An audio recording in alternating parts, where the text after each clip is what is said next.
Boa noite a todas e a todos. Eu me chamo Anaí Frost, sou jornalista, integrante do Núcleo de Ecojornalistas do Rio Grande do Sul. Estou aqui representando meus colegas e minhas colegas e agradeço em nome da diretoria pela audiência de vocês.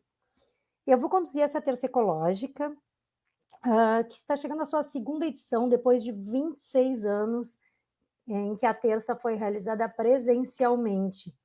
Então, devido à pandemia, mudou-se o formato para poder estar continuando sempre perto de vocês, levando temas de interesse.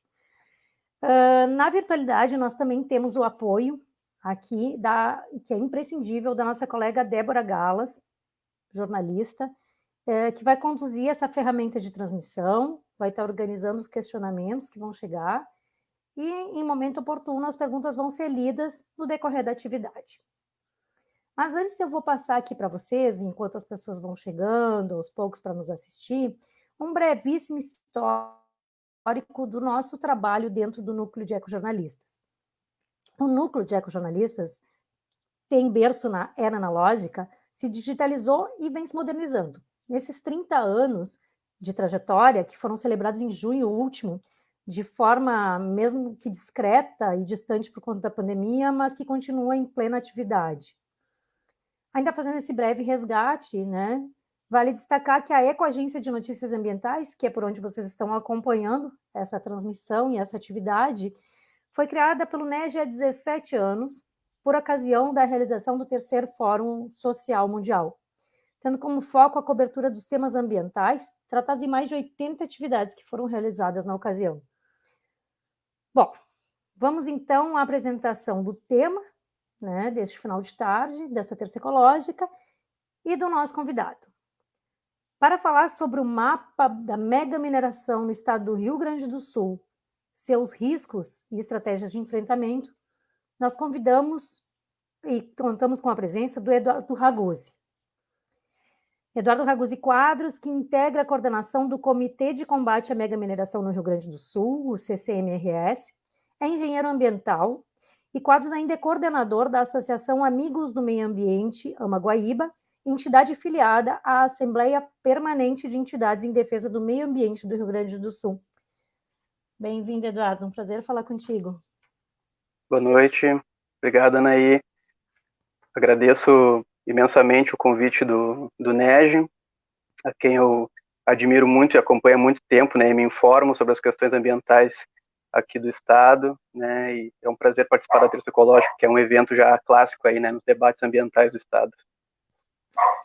Agradecer também por prontamente ter aceito o nosso convite, né, e a gente sabe aqui nesse pré-evento o quanto que tu tem participado e te preparou, inclusive, para essa atividade que eu sei que tu vai fazer informações bastante importantes, inclusive mapas aí dessa mega mineração. Eu queria te pedir primeiro, Eduardo, para tu nos contar um pouquinho da história do Comitê de Combate à Mega Mineração. Quando ele surgiu, como é que se deu essa construção, né? Quais as entidades que integram, enfim. Nos fala um pouquinho do Comitê de Combate à Mega Mineração no Rio Grande do Sul. Uhum. Então, o comitê surgiu dessa visão, né, de algumas entidades ambientalistas e também de alguns outros setores da sociedade, como associações de funcionários, de alguns segmentos de trabalhadores, em perceber, não é, o interesse do setor minerário aqui no nosso estado, e se percebeu então que para fazer frente a essa, o que a gente tem chamado de nova fronteira da mineração do país, que seria aqui no nosso estado, se construiu então uma grande aliança, né, uma grande rede, que é o Comitê de Combate à Mega Mineração no Rio Grande do Sul. Ele foi lançado no inverno do ano passado, né, de 2019, já sempre com bastante adesão, assim, né, no próprio evento de lançamento, nós lançamos o manifesto, que colhe as adesões, né, das entidades que ingressam no comitê, e logo de arrancada, foi lá no CPR, exatamente, né, a gente conseguiu já no lançamento construir uma mesa em que deu voz, né, para pessoas que já estavam nos enfrentamentos em seus territórios aos projetos de mineração, né, tanto lá de São José do Norte, foi representado pela Michele Duman, o Mário Witt representou a luta de Lavras do Sul, a Ingrid representou o pessoal lá de Caçapava, e o Marcelo Paiacan, né, ali assentado do assentamento Apolônio em Eldorado do Sul, representou a luta contra a Mina Guaíba. Então, assim, essas lutas já estavam acontecendo, mas a intenção do comitê é justamente buscar aglutinar todos esses atores que estão envolvidos nas lutas em seus territórios e outros setores também da sociedade civil, visando justamente trazer essa diversidade para que a gente consiga ter um pouco mais de potência, né, de musculatura para fazer esse debate, né? Então, o comitê hoje ele tem mais de 120 entidades, entre entidades ecologistas, né, ambientalistas, sindicatos, né, de diversas categorias, né, então, assim, traz um olhar, né, de preocupação com a saúde dos trabalhadores, né, questão dos empregos de qualidade, o movimento indigenista está dentro do comitê, outros movimentos também de povos e comunidades tradicionais, né, como os pecuaristas familiares, pescadores, povo cigano, quilombolas, movimentos feministas, nós temos instituições de cunho religioso, coletivos culturais, setores de partidos políticos, né, que têm esse viés, esse foco na qualidade de vida e na ecologia, né, não num simples desenvolvimentismo a qualquer custo. Temos coletivos de mídia, né, como o NEG, né, a gente estava comentando há pouco, que também faz parte aqui do comitê, núcleos de pesquisas de universidades também para trazer esse conhecimento acadêmico, né, a favor da sociedade. Enfim, então temos ainda recebido adesões, recentemente a classe médica tem se manifestado também sob o seu ponto de vista a respeito dos riscos à saúde humana relacionados à mineração. Enfim, então é um comitê bastante amplo, composto por muitas entidades e muitos setores da sociedade gaúcha, né? Há poucos dias, o Hospital de Clínicas de Porto Alegre realizou um grande round falando, né, sobre os riscos da mina Guaíba. Me chamou muito a atenção a classe médica, com um debate extremamente qualificado, falando sobre os riscos à saúde. Fiquei muito contente de ver a categoria médica entrando nisso.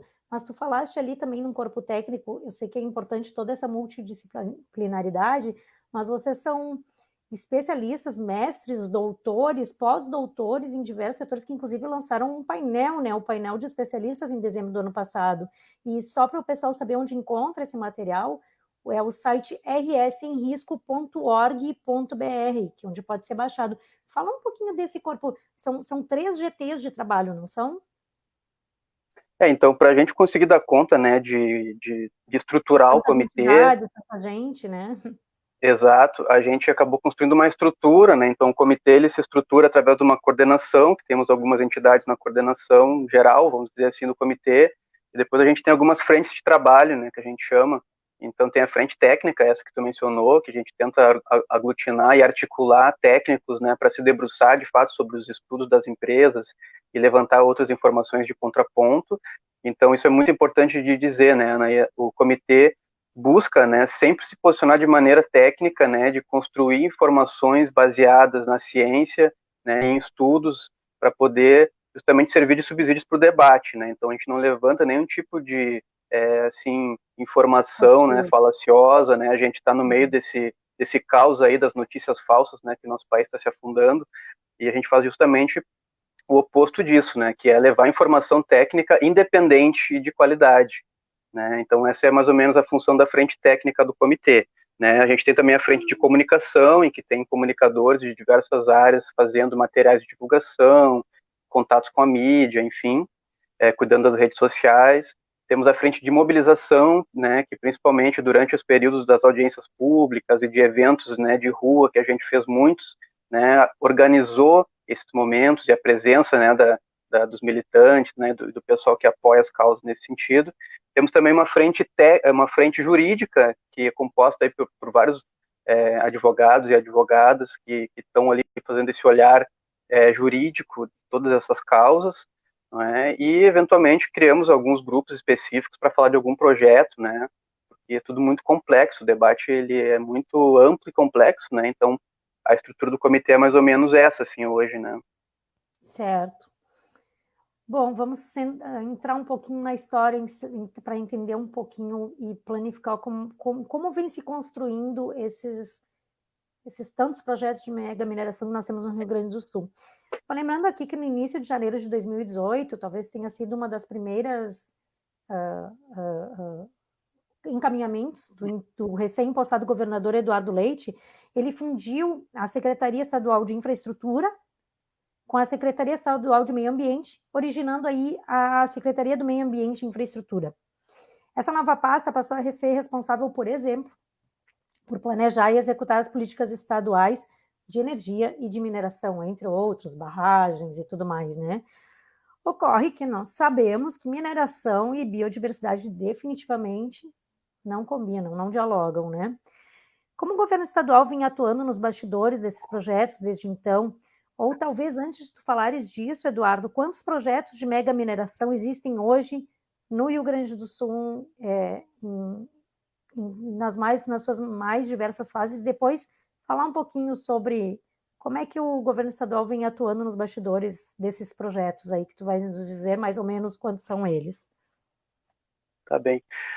Assim, em fase mais avançada, né, que seria a fase já do licenciamento ambiental nos órgãos ambientais competentes, no nosso caso aqui, FEPAM ou o próprio IBAMA, a gente vai ter 4 projetos de mega mineração, né, que a gente tem trabalhado, que é o projeto Mina Guaíba, de mineração de carvão entre Charqueadas e Eldorado do Sul, o projeto Retiro, para mineração de titânio no município de São José do Norte, o projeto Fosfato Três Estradas, localizado no município de Lavras do Sul, para mineração de fosfato, e o projeto Caçapava do Sul, localizado em município, né, de mesmo nome, para mineração de zinco, chumbo e cobre.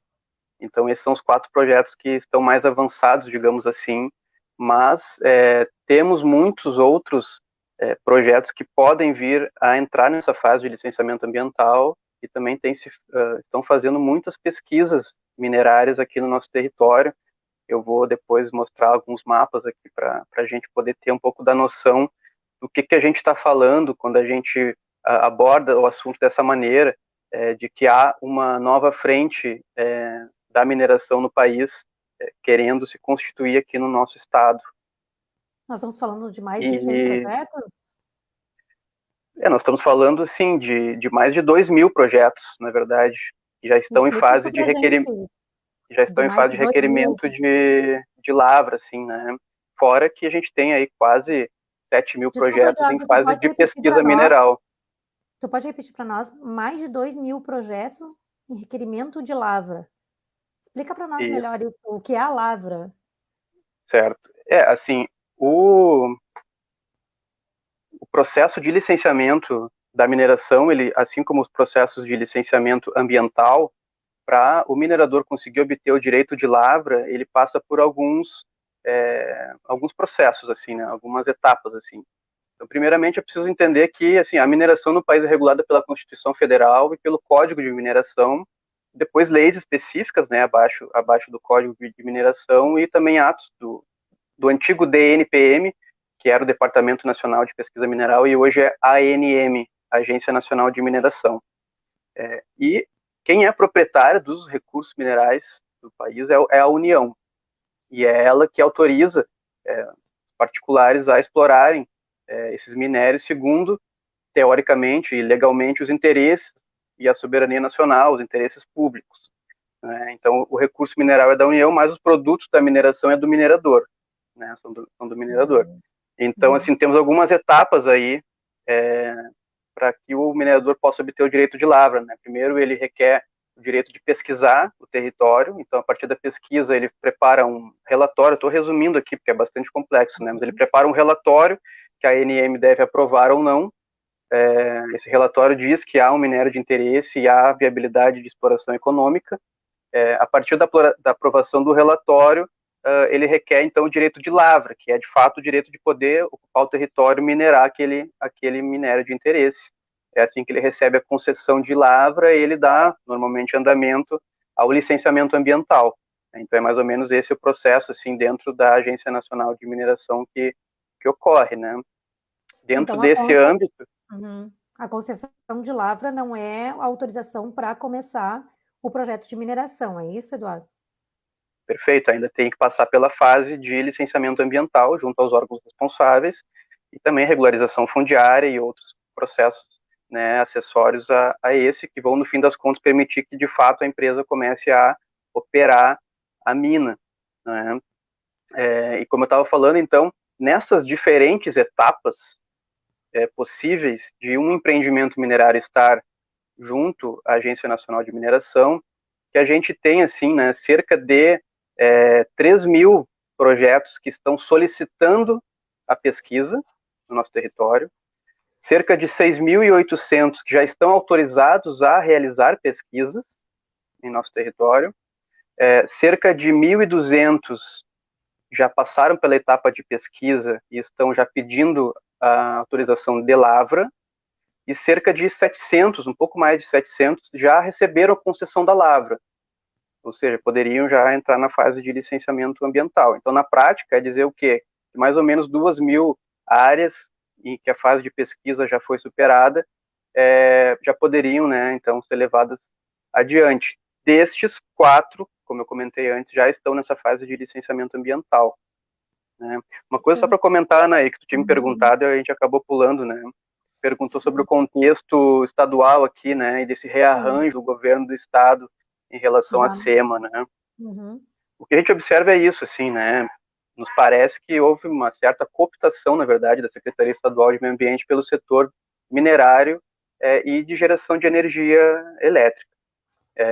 Porque hoje, né, dentro da própria secretaria, há estruturas que fomentam esse tipo de atividade da mineração e da geração de energia, e também está sob o guarda-chuva da secretaria a FEPAM, que é a fundação responsável pelo licenciamento desses empreendimentos.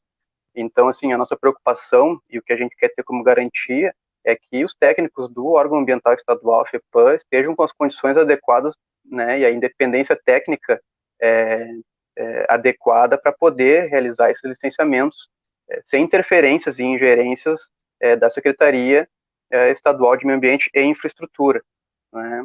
O próprio secretário atual de Meio Ambiente do nosso estado foi o secretário de Minas e Energias do governo anterior.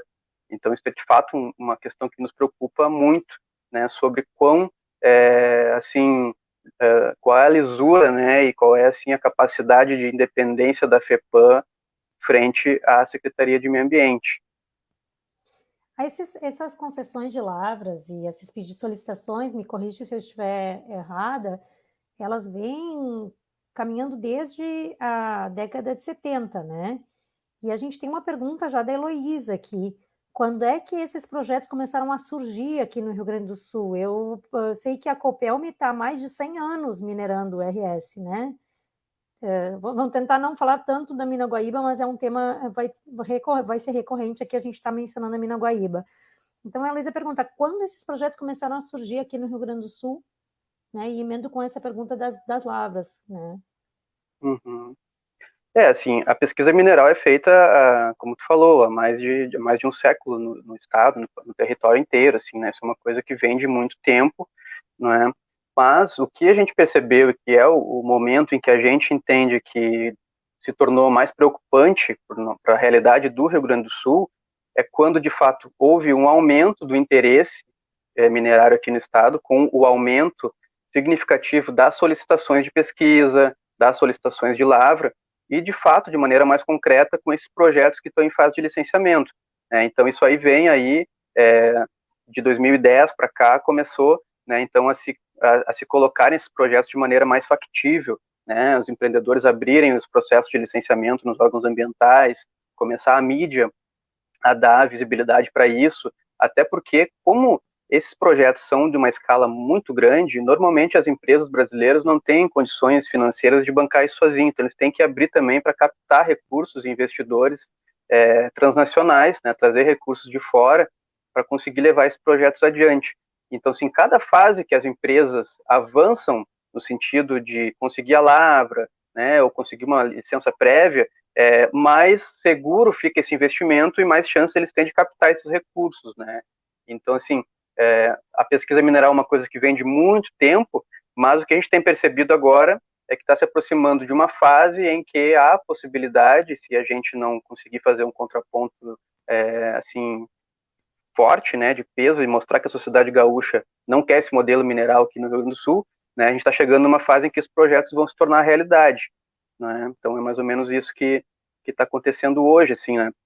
É importante dizer também, assim, Ana, que assim, o Rio Grande do Sul, ele tem um histórico de mineração, tá, mas é uma outra escala. A gente está falando aqui do que a gente tem chamado de mega mineração, né? O comitê se intitula Comitê de Combate à Mega Mineração. Isso tem um porquê, não é? A gente está falando aqui de projetos realmente assim de uma escala que o Rio Grande do Sul não está acostumado. Aqui no Rio Grande do Sul, a gente tem uma legislação que define as atividades que são licenciadas aqui no nosso estado, que é uma resolução do CONSEMO, Conselho Estadual de Meio Ambiente, resolução 372. Lá define que minas acima de 120 hectares já seria de porte excepcional, ou seja, o maior porte possível, assim, né, regrado pelo CONSEMA. E segundo o Anuário Mineral Estadual da Agência Nacional de Mineração, no Rio Grande do Sul só teríamos 5 minas que a Agência Nacional considera de grande porte, né? Sendo que somente uma delas tem mais de 1.000 hectares, que é a mina de carvão em Candiota. Tá? As outras, elas têm entre 100 e 400 hectares. E esses projetos que estão agora em licenciamento, nós estamos falando de uma escala assim, ó, a mina Guaíba é cerca de 5.000 hectares. O projeto Caçapava é mais de 1.000 hectares. O projeto Fosfato é mais de 3.000 hectares. O projeto Retiro é 4.800 hectares na primeira fase, sendo que ele tem mais fases que totalizaria mais de 10.000 hectares.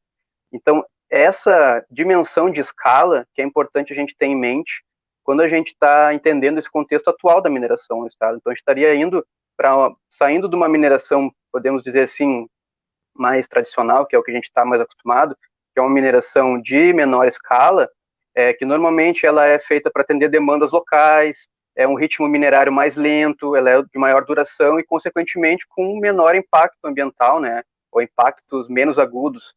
A mega mineração é assim, é grande escala, é empresas de capital transnacional, exploram grandes territórios, ciclos curtos de exploração, a gente está falando aí de uma média de 30 anos, isso para um ciclo econômico é muito curto.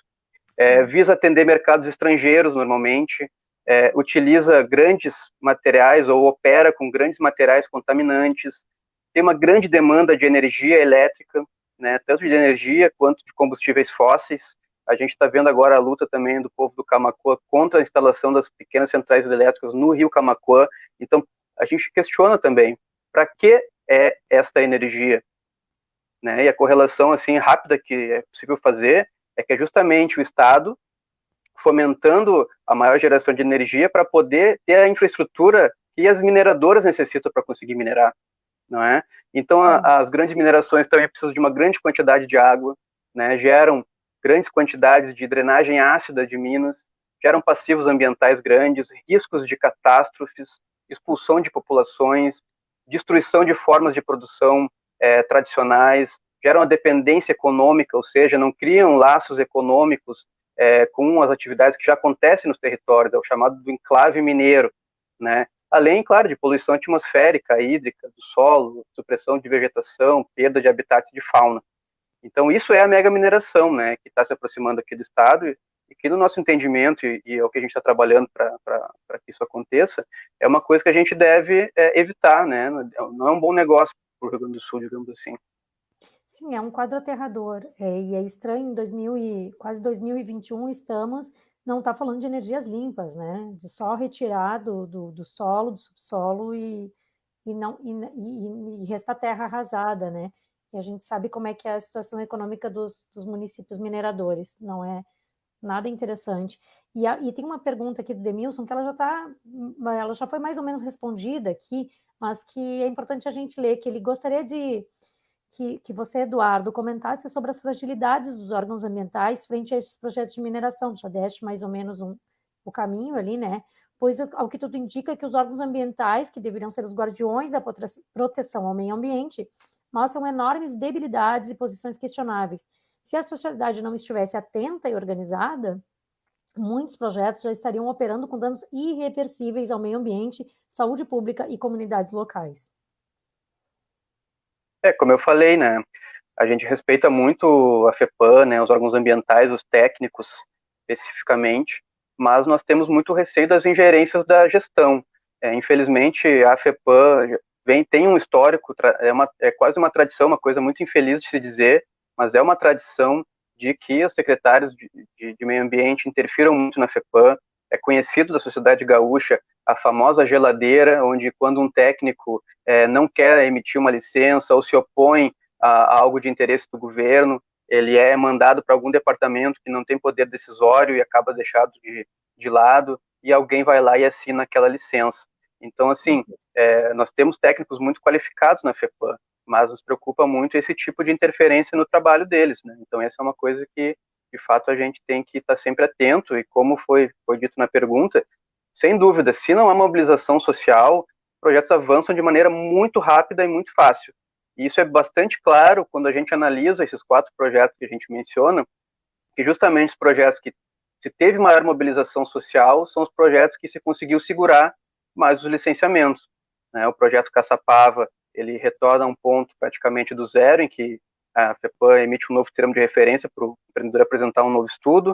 O projeto Mina Guaíba está suspenso pela justiça, mas a FEPAM mesmo já pediu uma série de estudos que a empresa ainda não apresentou. O projeto Retiro, em São José do Norte, ele obteve a licença prévia do IBAMA, mas a população conseguiu fazer uma alteração no plano diretor que proíbe a mineração de grande porte, então ele está numa espécie de limbo ali, e também a empresa buscando investidores não avançou ainda no licenciamento. E o projeto Fosfato, que teve um pouco menos, digamos assim, de mobilização, também obteve a sua licença prévia, né? Agora nós estamos focando a energia do comitê em buscar revogar essa licença prévia do projeto Fosfato e evitar que ele vá adiante, né? Depois eu vou mostrar umas imagens do projeto, vou falar um pouquinho mais sobre ele. Até não sei se não é o caso, de Daqui a repente, Anaí, pouco eu da te gente começar a mostrar botar nossos os mapas mapas, aí. né? Eu só vou te colocar antes, assim, acho importante, nós temos mais perguntas chegando, mas já que nós estamos falando desse modus operandi aí do sistema político-econômico, queria saber de ti, e a gente já conhece um pouco, já conversou sobre isso, como é que se observa isso, né? Como se dá o modus operandi das mineradoras nas comunidades onde elas querem se instalar, paralelo às tratativas de instalação. Como é que eles abordam e convencem boa parte da comunidade, que a comunidade vai lá e defende esse projeto? Conta um pouquinho para a gente sobre como é que se dá isso, com os cursos que são feitos, as atividades, os brindes.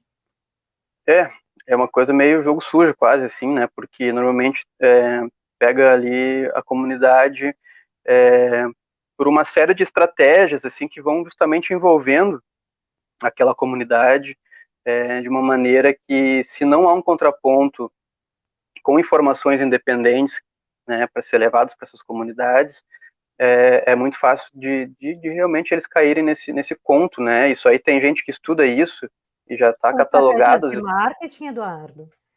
Existe assim, um termo até que se cunhou, né, que Exemplifica para a gente um pouquinho. é o discurso do desenvolvimento pela mineração. E aí tem uma série de estratégias que são, de certa forma, comum às empresas, de como tu mencionou, né? Às vezes as empresas contratam até empresas especializadas não só em marketing, né, Anaí, mas assim em utilizar todas essas ferramentas que fazem uso, inclusive até às vezes da psicologia, não é? E de ferramentas assim de leitura de como construir um discurso que saiba vender aquele produto, né? A gente dá uma mapeada assim, né, nas redes sociais aí das empresas que fazem o marketing das mineradoras, e aí tu vê assim que há um trabalho muito intenso de construção do discurso da mineradora. Por exemplo, quando a mineradora vai apresentar numa audiência pública ou vai numa reunião da comunidade, eles têm até termos, né? Eles gostam muito dos termos em inglês, então um dos termos é muito peculiar, eles usam uma metodologia que é de storytelling, ou seja, eles estão lá contando uma história para a comunidade, né? Então eles preparam, né, as lâminas lá, o PowerPoint, preparam o orador. Chega a ser engraçado se não fosse trágico, né, Anaí? Mas assim, os caras têm um personal trainer que vai lá treinar o cara, para o cara aguentar uma audiência pública, que muitas vezes, como foi a da Mina Guaíba em Eldorado, vai até a alta madrugada, mais de 8 horas de audiência pública. E patrocínios, né, e patrocínios à mídia, patrocínios de eventos, patrocínios de campanhas políticas. Então, assim, vão vendendo, né, já com bastante abundância, digamos assim, né, de que aquilo ali vai ser o normal daquela comunidade, vai ter muita prosperidade atrelada a esse projeto. Porém, o que se vê depois, na realidade, é que muitas vezes a mão de obra que é absorvida pelos projetos, muito pouca dela é local, porque às vezes falta um programa de formação adequado para essas comunidades. Infelizmente, a gente vai ver os índices de desenvolvimento dos municípios que têm mineração, e eles são muito, muito ruins, infelizmente. A gente vê, assim, hoje a estrutura de taxação da mineração aqui no nosso país, ela é vergonhosa, não tem outra palavra para falar sobre isso, né? O próprio MAN, que é o Movimento pela Soberania Nacional na Mineração, tem uma forma de sintetizar isso muito bem. O MAN diz assim: mineração no Brasil é um saque. Por que mineração no Brasil é um saque? Primeiro, porque a mineração para exportação ela é totalmente isenta de impostos em função da Lei Candir. Segundo lugar, o maior imposto, então, da mineração que ela deixa para os territórios é o CEFEM, que é a compensação financeira pela exploração mineral. Porque aqui no nosso país, o CEFEM vai de 0,2% a 3% do lucro líquido das empresas. Né? Então, assim, vamos pegar o exemplo de Minas Gerais, por exemplo, que a gente pode imaginar que é um estado bastante rico por causa da mineração, né? Sendo que não é verdade. Está em crise tanto quanto o Rio Grande do Sul. E eu sempre pergunto isso para as pessoas, e as pessoas normalmente erram feio. Mas vou perguntar para a tia, né? Quanto tu acha, qual é a porcentagem do PIB de Minas Gerais atrelada à mineração? Chuta, imagina uma coisa baixa assim, chuta aí. O que seria a porcentagem do PIB da mineração no estado de Minas Gerais? Eu não gostaria de 1 a 2%, né? Eu não A gostaria porcentagem. De 1 a 2%? Ah, pois então, 1 a esse está 2%. 1,5%. É muito baixo, né? Eu acredito que 1 a 2% frente a todo o impacto ambiental que o estado de Minas Gerais tem em função da atividade de mineração, não parece ser um negócio bom, né? Sendo que é conhecido, tem relatórios do TCU que demonstram que o setor da mineração é um setor que sonega impostos de uma maneira absurda, porque essa porcentagem de CEFEM é calculada a partir dos dados de lucro que a empresa informa.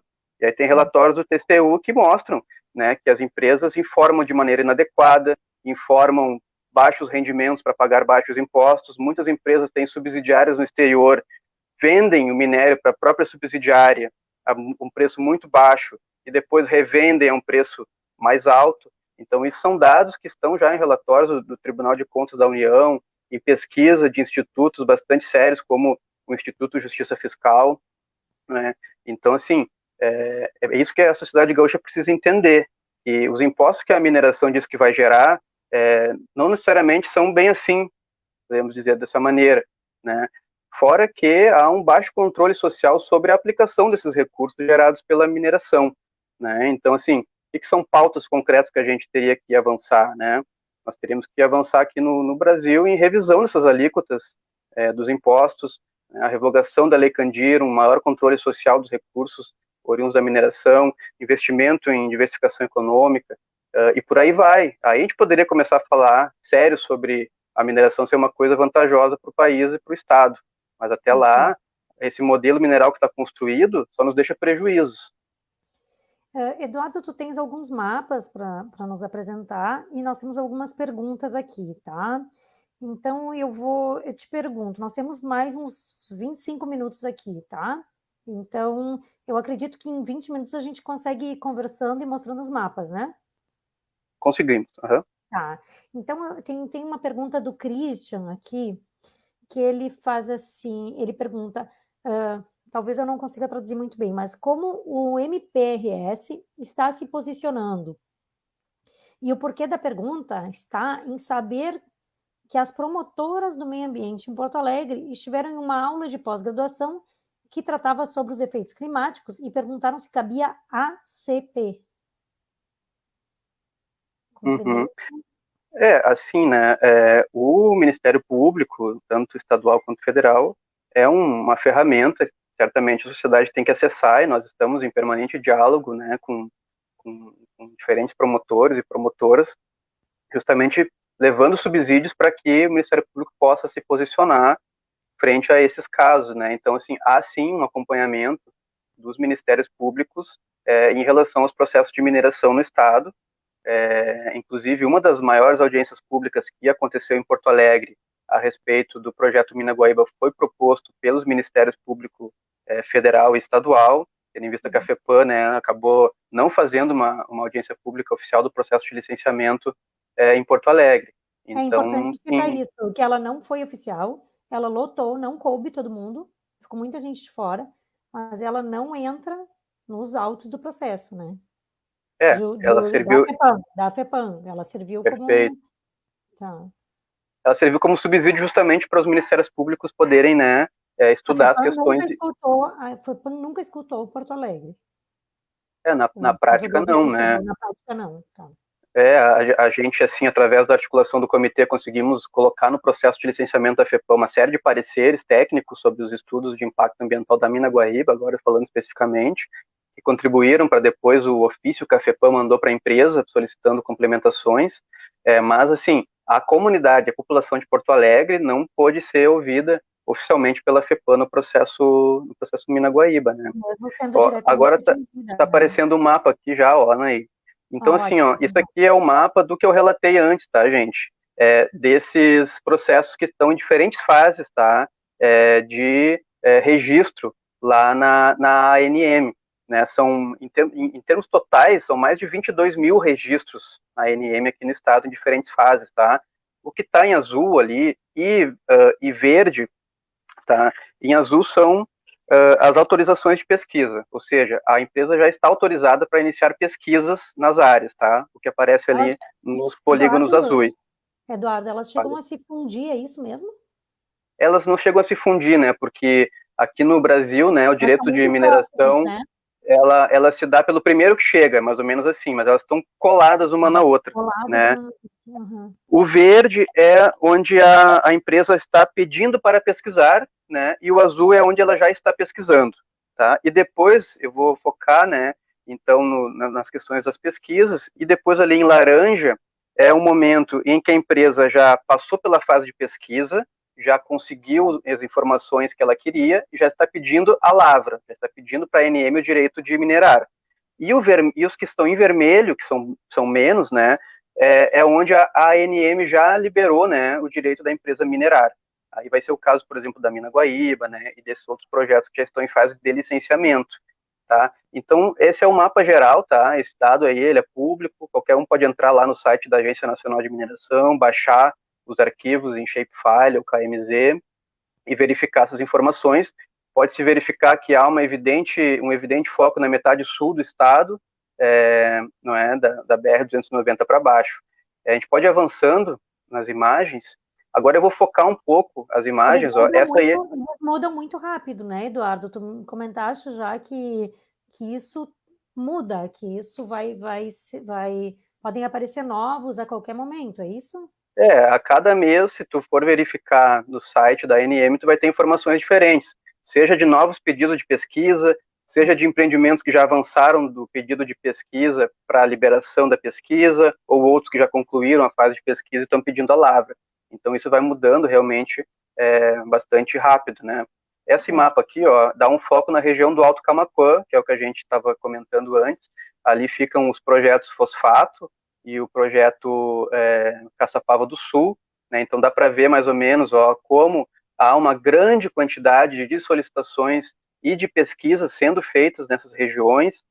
Aquela parte ali mais para baixo do mapa, mais ao sul, é a região de Candiota, onde há as minas de carvão e as termoelétricas de Candiota, não é? Então dá para perceber assim, como é que está nessa região do estado as solicitações de pesquisa e de lavra. Pode avançar mais um.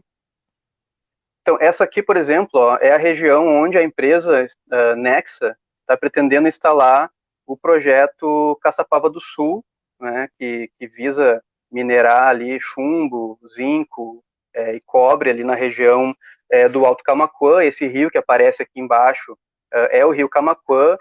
Pode passar mais um, por favor.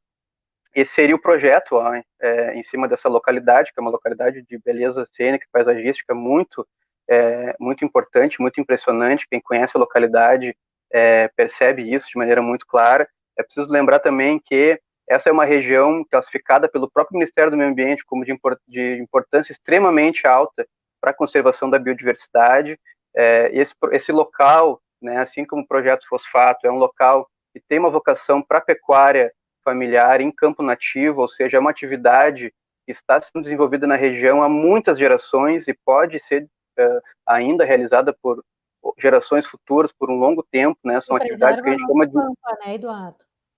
Preservam o pampa, né? São poucas as atividades que conseguem congregar a geração de renda, de emprego e a preservação da biodiversidade, né? E certamente essa é uma região que tem isso, assim, né? Os pecuaristas se organizam através da ADAC, que é a Associação para o Desenvolvimento Sustentável do Alto Camaquã, que está desenvolvendo um selo de qualidade para mostrar que o produto é de campo nativo, é ecológico, e está, então, em disputa, né? Esse modelo de produção com o modelo da mineração, né? E que assim, são impossíveis de conviver, né? Eu me lembro muito uma fala muito forte de um pecuarista que diz assim: quem vai querer comprar a nossa carne, a nossa lã, depois que esses projetos de mineração com metais pesados estiverem instalados aqui, né? Então é disso que a gente está falando, é uma disputa de modelo de desenvolvimento, né? Pode passar, por favor, Débora.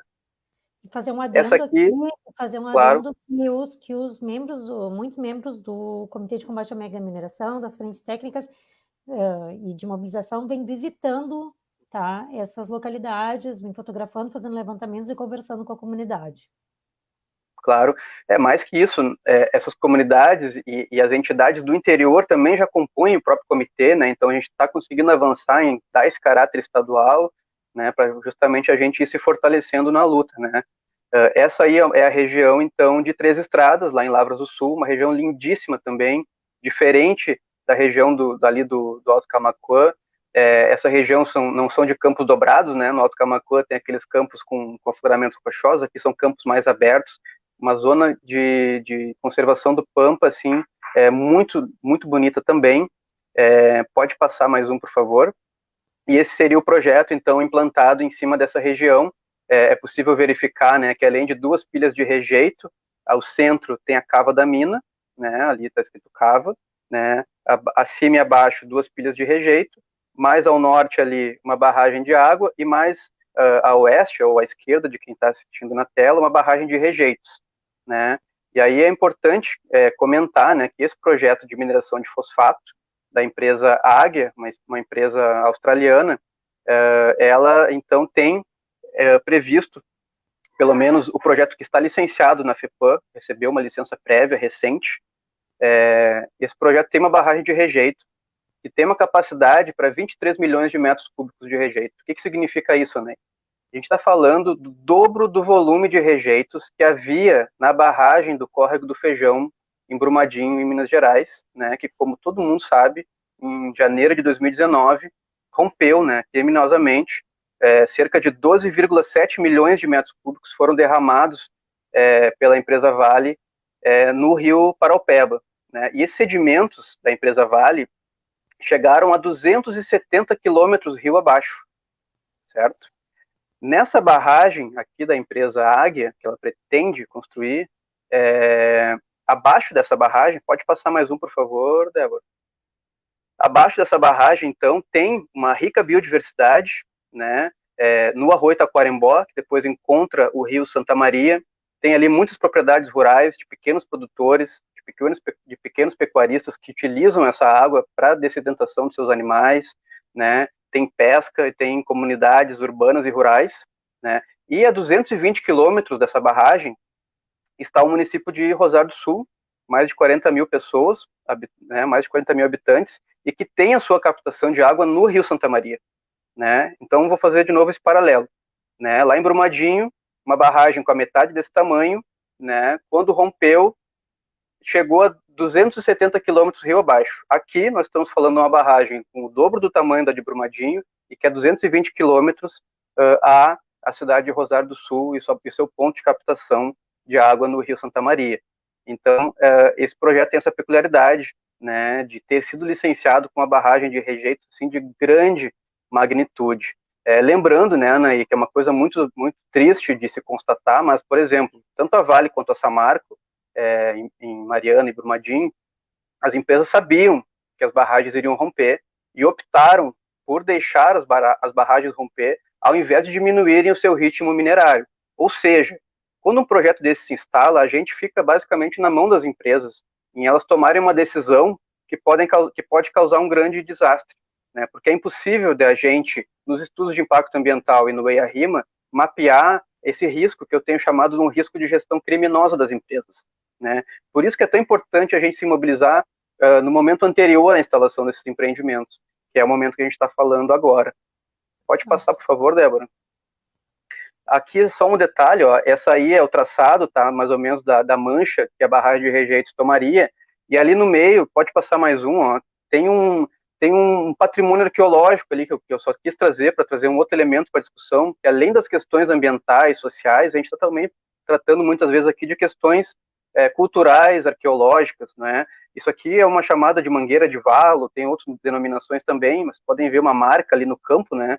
Isso aí, segundo os historiadores, aí, antropólogos, remeteria à época que os indígenas manejavam o gado no Pampa e faziam, então, mangueiras que consistiam basicamente em escavar, né, o solo e colocar ao lado a pilha do material escavado para conseguir ali dentro manter o gado preso, né? Então, essa barragem não daria, por exemplo, esse patrimônio arqueológico, né, que está em processo, inclusive, de registro junto ao IFAM, né, como sítio arqueológico, né, bem como recentemente saiu um laudo antropológico do Ministério Público Federal que entende a população de pecuaristas familiares de Lavras do Sul como população tradicional. E isso também nos remete ao fato de que eles deveriam ser ouvidos no processo de licenciamento, não é? Pois o Brasil é signatário de uma convenção da OIT, Organização Internacional do Trabalho, a 169, que diz que quando há projetos que atingem comunidades tradicionais, a comunidade deve ser ouvida através de um protocolo. Não é? Isso é uma das coisas que está segurando, por exemplo, o projeto Mina Guaíba. Então, aqui os pecuaristas familiares deveriam ouvir. Pode passar, Débora, por favor. Essa próxima imagem eu só trouxe para título de curiosidade, dá para ver que Dom Pedrito e Lavras do Sul estão cercados, né? E esses quadradinhos à esquerda, azuis, uma série de quadradinhos azuis à esquerda, pode passar mais uma.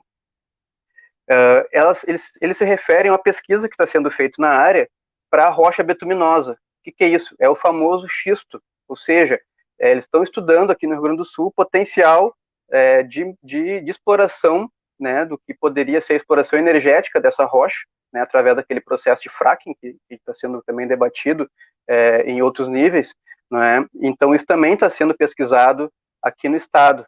Então a gente também tem que ficar alerta para isso, né? Pode passar, por favor, Débora. Sim, falar de fracking, a gente abriria um outro grande capítulo aqui, né? Abriríamos um outro grande capítulo, sem dúvida.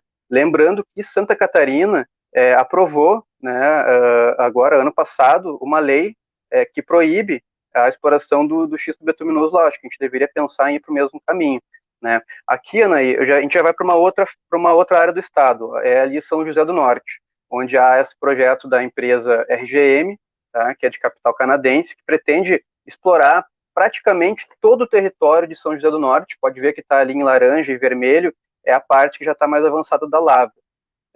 São José do Norte, para quem não conhece, é aquela península, né, entre o mar e a Lagoa dos Patos, né, pertinho ali de Rio Grande. Pode passar, por favor. Então, como é que funciona essa exploração aqui, tá, da mina de titânio lá em São José do Norte? Eles basicamente cavam o solo, como o lençol freático é aflorante, isso se enche d'água, e ali eles têm uma draga que vai succionando esse material liquefeito e separando os minerais de interesse. Pode ir passando, por favor. E aí, conforme a draga vai explorando, a draga vai caminhando e explorando, né? Ali há um desvio da BR-101, né? Para a draga poder passar a BR, e ela vai então caminhando, pode ir passando, ó. Então ela vai se deslocando ao longo do tempo.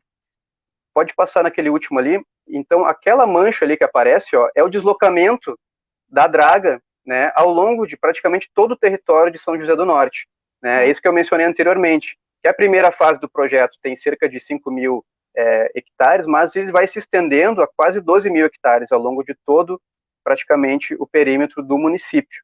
Tá? Então, esse aí é a cara, tá, do projeto de mineração de titânio em São José do Norte. Pode passar, por favor. Isso não Aqui eu foquei... isso não aparece naquele modus operandi que a gente comentou antes, né? Isso eles não mostram. Aquelas imagens, na verdade, ali são da própria empresa, tá, Ana? E é uma imagem de animação que a empresa fez, mas isso não circula, né? Então isso fica muito restrito, assim, né? O que a gente está fazendo aqui, né? E agradeço novamente o NEG, é tentar disseminar esse tipo de informação aqui no estado, né? Nesse mapa aqui eu estou focando a região carbonífera do estado, tá, Ana? E aqui na região de Butiá, Charquadas, pode ver que já muda um pouco a cor do mapa, né? Onde já temos muitos processos em fase já de concessão de lavra. Aí a gente vai falar principalmente do carvão, né? Pode passar, por favor. Aqui eu foquei um pouquinho mais aí, ó, região metropolitana, litoral norte. Então, no litoral norte, ó, muita pesquisa em áreas para mineração de areia. Ali uma areazinha laranja, ó, perto de Gravataí, ali é a APA do Banhado Grande. Então, assim, as empresas não respeitam, né? E não se dão, e não há nenhum problema, né? Deles explorarem, para eles, é óbvio, né? Unidades de conservação. Né? Então, ali existem várias lavras que já foram pesquisadas dentro da APA do Banhado Grande, por exemplo. Né? Pode passar, por favor. Aí, então, eu foquei na mina Guaíba, tá? Aquele quadradinho abaixo do rio Jacuí, né, onde está ali o loteamento Guaíba City, o assentamento Apolônio de Carvalho, é onde a empresa Copel pretende instalar a mina Guaíba. Tá? A gente pode ver que existem ali, né, aldeias Guarani no entorno, o próprio assentamento, tem o assentamento Padre Josimo do lado, né, não é um vazio. Né, e podem ver, né, muitas concessões de lavra já nessa região aí. Pode passar, por favor. Mais um foco um pouco mais de perto, aí, então, na região da mina Guaíba. Pode passar. Aqui é um mapa assim, ó, né, que eu quis trazer para o pessoal dar uma olhada na questão da poluição atmosférica da mina Guaíba. Tá? Essa é uma imagem da própria empresa, do estudo de modelagem de dispersão atmosférica. Isso se refere a um tipo de amostragem que se faz numa coleta de 24 horas, um período de 24 horas, as concentrações máximas de particulados totais de suspensão. Material particulado, poeiras, tá? E aí a gente pode ver as manchas, tá? A partir daquele ponto onde está escrito ADA, que seria a mina no seu 6º ano, tá? E aí, a partir dela, os pontos, né, coloridos, com diversas concentrações de poluentes. Pode ver que abrange vários municípios, né, do entorno da mina. Pode passando, por favor. Aqui a gente está vendo Porto Alegre, né, o centro de Porto Alegre, e aquela manchinha verde ali, né, onde está um pouquinho mais de incremento de poluentes atmosféricos, e ela coincide ali com um bom trajeto da Avenida Ipiranga ali, né, e no centro de Porto Alegre podemos ver Guaíba abaixo ali, onde está escrito Guaíba, especificamente um bairro aqui da cidade bastante denso, com mais de 20 mil habitantes, que é o bairro Santa Rita Coab. Pode passar, por favor. Aí o entorno bem próximo, né, a gente pode ver que, como eu falei, não é um vazio, existem muitas residências, existem núcleos habitacionais, existe a grande produção de arroz que tem naquela região ali, engenhos, ou seja, existem ali pessoas e trabalhadores que teriam que conviver diariamente com essas poeiras, né. Pode passando, por favor. Aí um foco mais específico ainda, tá, a gente está falando ali do assentamento Apolônio de Carvalho e do loteamento Guaíba City. O loteamento Guaíba City, segundo a própria empresa, haveria incremento em mais de 240% dos níveis de poluição atmosférica que hoje existem lá. Ou seja, não há condições de conviver com esse tipo de empreendimento. E aí há um ponto específico desse projeto que prevê que as pessoas só seriam retiradas dali contra a sua vontade depois de 5 anos com a empresa já minerando naquele local. Né? Pode ir passando, por favor. Então, aí mais alguns locais, né? A gente pode ver ali a aldeia Guadiaíve, que é uma das aldeias que está bastante próxima à Cava da Mina, né? Mais ao norte na imagem. Pode passar, por favor. Aí é o Parque Estadual Delta do Jacuí, né? A gente pode ver também que pelas manchas aí vai ter sim incidência de material particulado conforme a direção dos ventos, né? Em cima A água que bebemos, né? parque. Sempre lembrar que é a água que bebemos. Se Exato. não tivermos, se qualquer colapso, nós não temos, vamos ficar sem água. O Jacuí é responsável por mais de 86%, né, da água do Lago Guaíba, ele dilui, né, toda a poluição que nós temos no Rio Gravataí, Rio dos Sinos. Então sim, né, o Jacuí garante para o Lago Guaíba uma qualidade, uma quantidade de água que nos permite sobreviver, digamos assim. Pode passar, por favor. Não temos plano B, né? A princípio, não. Essa é uma imagem um pouco mais distante do Parque Delta do Jacuí. Em vermelho é os limites do Parque da APA, em amarelo é a sua zona de amortecimento, e em verde é o raio de 10 quilômetros. Pode passar mais uma. E essa aqui é a última imagem que eu trouxe, tá? Só para também fazer um outro alerta. Esse é o Lago Guaíba, tá? E ali a gente pode ver que também existe muito interesse em pesquisar e já também muita pesquisa, bem como existem já requerimentos de lavra, tá? Dentro do Lago Guaíba para mineração de areia. Isso foi objeto de discussão lá no ano de 2016, onde a própria SEMA apresentou um zoneamento de mineração de areia no Lago Guaíba. Na época, a gente estava, através da AMA, como conselheiros do Comitê de Gerenciamento da Bacia Hidrográfica do Lago Guaíba, e pôde analisar esse zoneamento da mineração, que foi um zoneamento vergonhoso, e felizmente, já retomando a questão do Ministério Público, né, o Ministério Público teve acesso ao nosso laudo de contraponto a esse zoneamento, e isso colaborou para que houvesse, então, uma decisão por suspender todos os processos de licenciamento ambiental de mineração de areia no Lago Guaíba até que se fizesse um zoneamento adequado. Eu reforço aqui o porquê, né, de que tem que se ter preocupação em minerar areia no Guaíba. O Guaíba acumula há muito tempo, no seu sedimento de fundo, muitos metais pesados oriundos de muitas indústrias que existem na região hidrográfica do Lago Guaíba. O Lago Guaíba drena aí quase um terço da área do Rio Grande do Sul e acumula, então, nos seus sedimentos muitos metais pesados, e caso fossem revolvidos para mineração de areia, poderiam ser ressuspendidos na coluna d'água e impactar flora, fauna, pesca, inclusive o abastecimento de água humano, né? Então esse é um alerta que a gente deixa, que a qualquer momento essa discussão da mineração de areia no Guaíba pode ser retomada e que a gente também tem que estar acompanhando isso de perto, tá? Foram mais ou menos essas imagens, tá, né, que eu preparei para a gente conversar hoje, e para tornar um pouco mais visual, né, isso tudo que a gente trabalha dentro do âmbito do comitê, para que as pessoas possam, de fato, visualizar, entender o tamanho do problema e do alerta que a gente está trazendo para a sociedade gaúcha. Perfeito. A gente fica, apesar de estudar bastante o assunto, não tanto quanto você e quanto vocês todos do corpo técnico, que nós teríamos que citar várias pessoas, eu ainda fico de boca aberta e abismada com o que nós vemos. Nós temos mais perguntas aqui. A Eliette fez uma pergunta, inclusive, que nós tínhamos pensado a pergunta que nós tínhamos pensado em colocar, que nós conversamos, obviamente, antes de fazer esse nosso ao vivo, e então eu vou deixar para o final, que é sobre o zoneamento, tá? Se nós passarmos uns 5 minutinhos, sem problemas, tá, pessoal? Nós não vamos fechar rapidamente, porque fechou 1 hora, porque a ferramenta não fecha imediatamente essa live, tá? Mas, assim, foram feitas 2 perguntas aqui pelo Manuel, Eduardo Miranda e Marcos, e pelo Marcelo Soares, que batem no que você já falou lá no início da nossa conversa. E o Manuel fala que na avaliação dos debatedores, ele pergunta, né, em que a mutilação do Código Estadual do Meio Ambiente estaria vindo ao encontro de projetos das megaminerações, né? E o Marcelo Soares emenda aqui que se a existência de um departamento de mineração, como a gente falou no início, né, na Secretaria do Meio Ambiente, vou ler aqui, a existência de um departamento de mineração na Secretaria do Meio Ambiente, pois se dá incentivos a projetos que serão licenciados na própria Secretaria. Não precisa se estender muito, Eduardo, porque já falaste mais ou menos sobre isso, né? Mas brevemente, assim, só para retomar, para não deixar nosso auditório aí sem resposta, né? Uhum.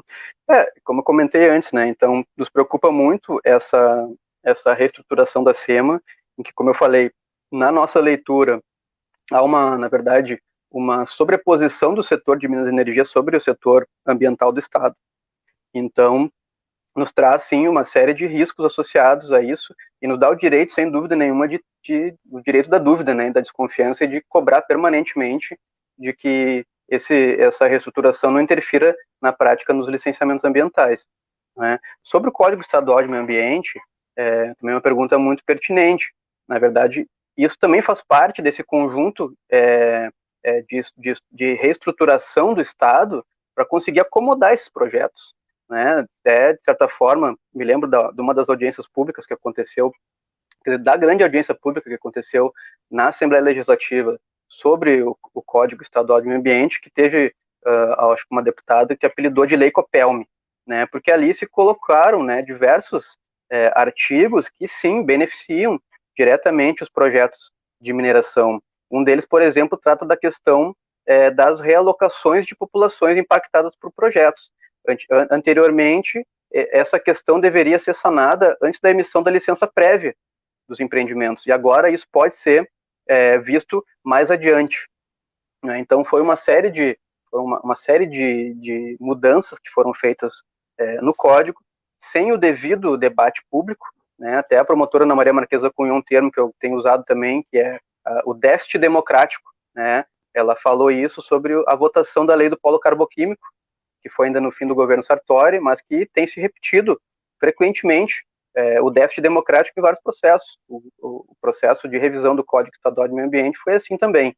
Né? O governo alega que teve debates em reuniões pretéritas, mas a gente sabe de relatos que funcionários do órgão ambiental da FEPAM não puderam sequer se reunir para discutir as alterações do código. A sociedade civil não teve os espaços adequados para colocar suas pautas no debate do código. Na minha leitura, o governo do estado tem usado, inclusive de maneira leviana, o nome da OAB, o nome do Ministério Público, porque essas instituições apresentaram contribuições, sim, à discussão do código, apesar de ter sido colocado em regime de urgência a sua votação. Pouquíssimas questões que a OAB e o Ministério Público Estadual apontaram foram, de fato, consideradas no código, e mesmo assim, eles afirmam que a OAB e o Ministério Público participaram da discussão e da construção. Né? Então, acho, inclusive, leviana a maneira com que tem se dirigido e tem usado o nome dessas instituições tão importantes nesse debate. Então, de certa forma, é mais uma peça desse conjunto de rearranjo que está sendo feito para que esses projetos de mineração, esses projetos de hidrelétrica consigam avançar aqui no nosso território. Né? Perfeito. Então, vamos para o último questionamento. Vamos ver. Não, vamos fazer mais duas, tá? Eu acredito que ninguém vai se importar que passe um pouquinho aqui, que está muito interessante essa conversa. Vamos ver aqui. O Carlos Comasson, estou ainda deixando a da Eliege para o final, tá? Fala o seguinte: em Mariana e Brumadinho, a própria empresa causadora dos desastres produzia seus laudos para o poder público e ignorou reiteradas vezes todos os pareceres técnicos que alertavam sobre os perigos de desastre iminente. Como evitar que o mesmo aconteça aqui, Eduardo? Pois é, Carlos, é o que eu comentei antes, né? Eu entendo que, na verdade, infelizmente, a gente pode tentar, né, se resguardar através do licenciamento ambiental, das ferramentas de gestão ambiental, dos sistemas de fiscalização, mas é impossível a gente ter a garantia de que algo parecido não aconteça aqui. Porque como tu mesmo também tem conhecimento, pelo jeito, as empresas sabiam basicamente do que iria acontecer, não é?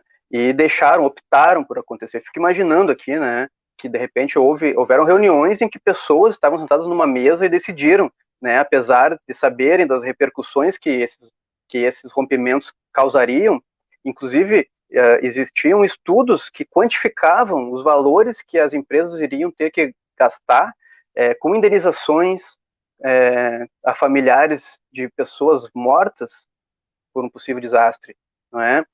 Recursos que eles teriam que gastar para recuperar a imagem da empresa frente à mídia, perdas e ganhos com o mercado financeiro. Então, assim, houve uma opção deliberada de gestão das empresas, em deixar isso acontecer. E é o que eu comentei antes, a gente acaba ficando, sim, na mão das empresas quando grandes empreendimentos e tão complexos quanto esse acabam se instalando em nossos territórios. E ainda mais num contexto como esse que a gente vem comentando aqui, em que há uma frequente desestruturação da nossa FEPAM, né? Há essa ingerência da SEMA sobre o órgão ambiental, a gente acompanha reiteradamente notícias mostrando o corte de recursos na Agência Nacional de Mineração, né, que é responsável pela fiscalização de barragens, enfim, então a gente fica cada vez menos protegido para casos como esses, assim, que acabam em possíveis catástrofes. Né?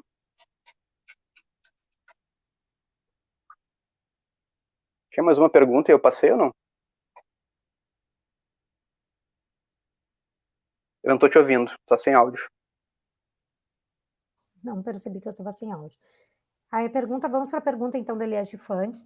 Tu não deixaste de responder nenhuma. Eu vou dar uma conferida aqui se não chegou nenhuma. Que é sobre o zoneamento econômico, ecológico, né? Que se fala até nos bastidores, até mesmo no site do governo do estado, né? Que importância teria neste momento de pressão por essas licenças? Parece que está pronto na SEMA e já devia ser utilizado para avaliar esses projetos. E aí eu vou emendar o que eu tinha preparado para perguntar para ti, que esse é o seguinte, né? Se não seria interessante que se cancelassem todos esses pedidos de instalação e esse debate viesse à tona para definir claramente os rumos da mineração no estado do Rio Grande do Sul, né? Vamos zerar isso e vamos tratar desse zoneamento econômico ecológico. É isso, né? Até onde a gente sabe, houve um processo longo ali de elaboração desse zoneamento ecológico econômico, ou econômico ecológico, enfim, no estado do Rio Grande do Sul, e não se sabe em que pé anda isso. Isso está, na verdade, engavetado lá na SEMA, e não há muita informação a respeito de como anda esse processo hoje. E sim, eu acho que seria, de fato, um instrumento bastante importante da gente poder estar contando hoje. E também concordo contigo, Anaí. Entendo que o Rio Grande do Sul precisa, sim, de um zoneamento da atividade de mineração no estado, assim como a gente tem um zoneamento para atividade de silvicultura, por exemplo, foi bastante debatido lá nos anos mais ou menos de 2007, e hoje, inclusive, está em revisão dentro do Consemo, que é uma coisa bastante perigosa, porque há um estudo contratado pelo próprio setor da silvicultura, querendo rever o zoneamento, então a gente tem que estar permanentemente também acompanhando isso, e da atividade de mineração não há um zoneamento no estado. Então, sim, sem dúvida, a gente acha que deveria ter, o zoneamento é uma das ferramentas de gestão ambiental que a gente deve utilizar, né, além do licenciamento ambiental, porque o zoneamento nos dá um olhar mais macro e de planejamento do que a gente quer no nosso território. O próprio governo do estado sinalizou, através de um podcast da SEMA, com a diretora, acredito que esse é o cargo desse departamento de mineração da SEMA, colocando assim que o governo iria propor um zoneamento da mineração no estado, e a gente entende que isso deveria ser feito, sim, porém, Anaí, a gente entende que deve ser feito a partir de um processo bastante diferente do que vem sendo feito, por exemplo, com a lei do polo carboquímico, como a gente comentou, com o Código Estadual de Meio Ambiente, com a questão das audiências públicas, que seria um processo com ampla participação popular, né, que as entidades pudessem colocar ali as suas demandas e participar da construção desse zoneamento. Inclusive, a gente pode aqui adiantar posições que a gente entende que tem que ser garantidas no zoneamento da mineração no estado. A gente entende que não se pode minerar áreas prioritárias para conservação, não se pode, deveria se proibir mineração em territórios de povos e comunidades tradicionais, em áreas de produção de alimento, em assentamentos da reforma agrária, em áreas com potencial arqueológico, com presença de patrimônios históricos materiais ou imateriais, em áreas de nascentes, banhados, várzeas, outras áreas úmidas, devido à sua importância ecossistêmica, não é? Em áreas de preservação ambiental, as APAs, né? Ou em outras unidades de conservação, seja dentro das áreas, como também no seu entorno. A gente deveria definir distanciamentos de núcleos habitacionais em relação às atividades de mineração. No nosso entendimento, o Rio Grande do Sul poderia, através de um zoneamento, proibir a instalação de megaprojetos, né, ou seja, de projetos de grande escala, ou seja, nós estaríamos estabelecendo uma limitação de porte para a mineração no Rio Grande do Sul, restringir a instalação de projetos de mineração a montante de corpos hídricos com captação de água para abastecimento humano. A gente poderia definir que a gente quer o Rio Grande do Sul como um território livre de barragens de rejeito, por exemplo. A gente poderia definir que a gente quer o Rio Grande do Sul como um território livre de mineração de carvão, né? E que o carvão fique embaixo do solo. A gente pode fazer isso, não é? Se houver, de fato, espaço para que a sociedade possa se manifestar. E, sem dúvida, eu reforço aqui o que tu perguntou, e acho que essa deva ser uma bandeira e um foco de luta nesse momento, que é, de fato, de suspender todos os processos de licenciamento ambiental de mineração no Rio Grande do Sul, principalmente os de porte excepcional, né, como esse que a gente está conversando, até que se conclua um zoneamento adequado para isso, né, até porque daqui a pouco a gente vai estar liberando uma mina que em seguida nós vamos fazer um processo de zoneamento e vai se perceber que aquela área não poderia ser minerado em função do zoneamento que foi construído. E a gente acabou de licenciar uma mina naquela área. Né? Então, como eu comentei antes, a questão do zoneamento de mineração de areia no Lago Guaíba, isso foi uma questão que foi bastante relevante no processo. E sim, suspendeu os processos de mineração de areia no Lago Guaíba de 2016 até aqui. Então, nós defendemos, sim, que seja feito um zoneamento com ampla participação, com garantias desses pontos que eu acabei de comentar, e que até lá se suspenda esses processos para que a gente possa estudar e decidir em conjunto com a sociedade gaúcha o que nós queremos para os nossos territórios. Perfeito. Bom, Eduardo, vamos encaminhar então agora para a despedida. Te agradecer mais uma vez em nome de todas as minhas colegas e meus colegas do Núcleo de Ecojornalistas do Rio Grande do Sul. Te contar que nós tivemos um pequeno auditório bem cheinho, tá?